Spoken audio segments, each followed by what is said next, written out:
Tahu kisahnya Mughis dan Barirah? Kisah Mughis dan kisah Barirah itu adalah dua orang yang kemudian dua-duanya asalnya budak. Kemudian Barirah dimiliki sama Aisyah, kemudian dibebaskan. Dan kita paham dalam Islam, kalau ada pasangan menikah, yang satu sudah tidak jadi budak, maka boleh melepaskan ikatan pernikahan. Kalau yang satunya masih budak, yang satunya sudah merdeka. Barirah ini ketika merdeka, maka dia tidak mau melanjutkan pernikahannya dengan Mughis. Tahu yang dilakukan Mughis?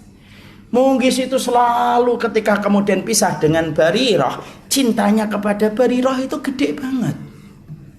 Sampai kemudian di dalam satu hadis disampaikan oleh Rasulullah SAW ketika Nabi SAW menyampaikan kepada salah satu sahabat, yaitu ungdur ilaihi yatufu khalfaha ya biki wa dumu'uhu tasilu ala lihyatihi. Faqala Nabi SAW, ya Abbas, ala ta'ja min haitsu Mughis Barirah min hubbi Mughis Barirah.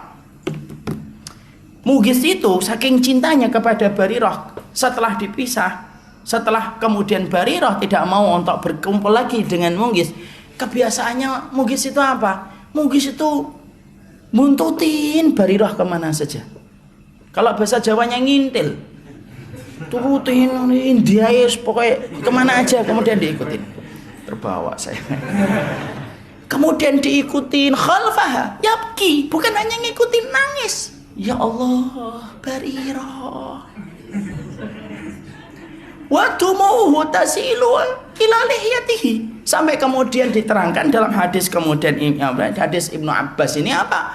Wa dumuhu, air matanya Mughis ini ketika melihat Barirah jalan, dia ngeliatin di belakangnya seperti follower yang tidak di follow back sama sekali-kali nyontoh Ustaz Hanan, bahasanya kan gitu. Sebagaimana seorang follower yang tidak di follow back sama orang yang dia follow gitu kan. Maka dikatakan oleh Rasulullah, wa dumu'uhu tasil ila lihyatihi. Lu air matanya itu nyentuh sampai kemudian jenggotnya. Masya Allah. Berarti dulu para sahabat itu berjenggot. Nyentuh sampai jenggotnya. Sampai kemudian Rasulullah berkata kepada Ibnu Abbas, ala ta'jab min hubbi Mughis Barirah. Hei Abbas, emang kamu gak merasa heran dengan cintanya Mughis kepada Barirah? Saking gedenya. Makanya kemudian Barirah saat itu akhirnya Masya Allah, karena Rasulullah tahu betapa besarnya cintanya Mughis kepada Barirah, Rasulullah itu panggil Mughis. Sini Mughis. Mughis, mau gak saya bantu untuk menyampaikan dan mengutarakan isi hatimu kepada Barirah? Mau ya Rasulullah. Kemudian dia panggil Barirah. Ya Barirah, kamu mau gak untuk kemudian berkumpul lagi dengan Mughis? Pertanyaannya Barirah itu simpel, menunjukkan wanita beriman. Atakmuruni ya Rasulullah? Apakah kamu memerintah saya ya Rasulullah? Kenapa Barirah bertanya atakmuruni ya Rasulullah? Karena kalau itu perintah, Barirah siap balik lagi kepada Mughis. Masya Allah ya. Para sahabat itu dulu urusan cinta pun dikembalikan sama Rasulullah. Urusan cinta, CIN.